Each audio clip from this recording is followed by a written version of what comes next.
As we all know, protein is essential to every diet. And when you think protein, you probably think of a big steak or pork or chicken perhaps.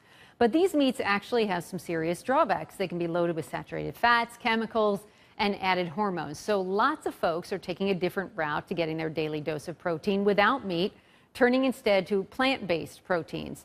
And if you're wondering how the heck to get protein from plants, well, luckily we have nutrition coach Mark McDonald here with us this morning. Because a lot of people are like, plants? What, I just have to eat plants? Exactly. So first of all, tell us the difference between a plant-based diet versus, or a plant-based protein versus an animal protein. So plant-based protein is, it's all about making sure you get the right amount of nitrogen in it. So plant-based or animal both provide you with protein, but the key is to make sure that you have complete protein. Many plant-based proteins don't have all the essential amino acids, so your body can't utilize this as protein. So if you're going to go plant-based, you got to make sure you have the right protein and that it's complete protein. Okay, so you brought some examples with you. If not all plants then have the complete protein, you have some examples of some here that would be that would have that. Well, okay. Because people do like rice and beans, and that makes it complete, but you get like 40 carbs and only 7 grams of protein, so you don't stabilize your blood sugar. I'm guilty of that. So, okay, good to know. So the key is to make sure you have the right amount of protein and the right amount of carbs. A couple would be edamame. So soy protein provides you with the right balance of protein, fat, and carbs to stabilize your blood sugar. You have hemp seed, which I like. Hemp, to me, is a higher quality protein, plant-based, than soy. And this gives you great complete protein. People hear hemp and it raises some eyebrows, but that's okay. Well, just saying. Hemp is such a balance. I mean, I understand that. But, you know where I'm going. But from a protein side, it's fantastic. Okay. And it provides you with such great omega-3, 6, and 9. All right. Then you have like a Boca burger. So like a vegan or a vegetarian, this is meatless, and you can do a soy. This is another tempeh, is another soy where you get a quality protein. You have soy milk. You have the tofu. And then you have a grain like quinoa, which still has a lot of carbs, but it does have complete protein. That means it has all the essential amino acids that your body can utilize. So that's even better than, say, just a brown rice or something. Yes, because you get protein in there. Exactly, so you can utilize that. And then two other things. You have corn, which isn't a vegan protein, but it's a fungi. It's a mysoprotein from egg whites that many vegetarians utilize. And then you can always do like a protein bar to fill in the gaps for people. Now, you mentioned soy a lot, and you know I've done a lot of reading on this. I mean, there is some question about whether soy or too much soy is a problem. What do you think? Well, so soy has a lower amount of nitrogen per gram than an animal protein, and it causes your body to release estrogen, which is a fat-storing hormone. So when someone has breast cancer or some type of any type of estrogen factor cancer, then they're recommended to avoid soy.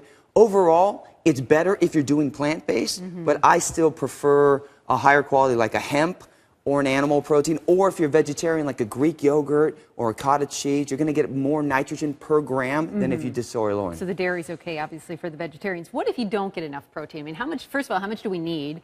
And what are the dangers, if there are any, of not getting enough? That's the best question that I just want to hug you for asking. Okay, let's hug it out. Right, let's hug it out. People don't understand protein. Your body, it's essential, provides nitrogen. And when you have more nitrogen coming to your body than leaving, you're in a really good state. And when you have less, you're in a really bad state. Your cells can't metabolize and your tissues break down. So you have to get in protein because it has nitrogen in it. It's the only nutrient that has that. So if you don't get it in, you're in a negative state. So how much do you need? Yeah. It all depends. But what I recommend is based upon your weight, that you want to get at least 1 gram per body weight typically. So like a female, maybe about 20 grams per meal.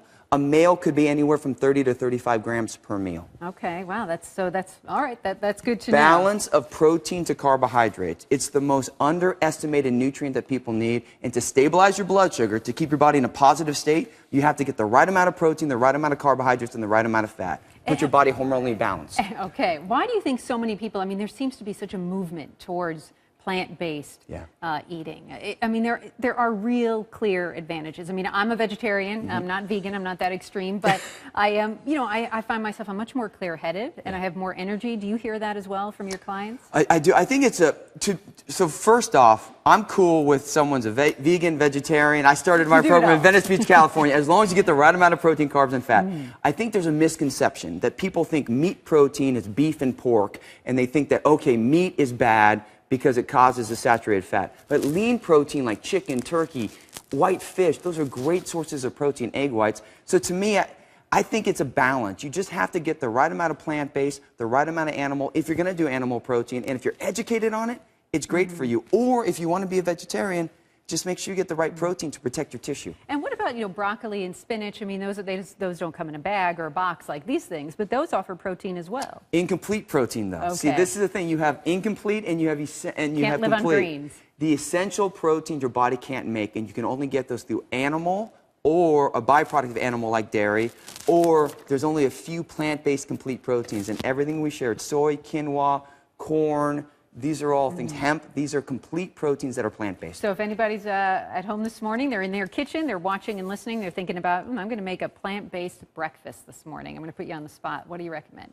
Well, you can do a couple things. So if you have a plant-based and you have like a soy, there's a lot of soy, like breakfast sausages, that you could do that would give you the protein, fat, carbohydrates. You could take some hemp seed or some hemp protein powder and make a little bit of a shake. You could do some tempeh. You could grill up some tempeh and have fun with that. Or you could do some tofu. This is great. Or you could do a little bit of cereal with some soy milk. milk. Just All make right. sure your protein and your carbs are balanced.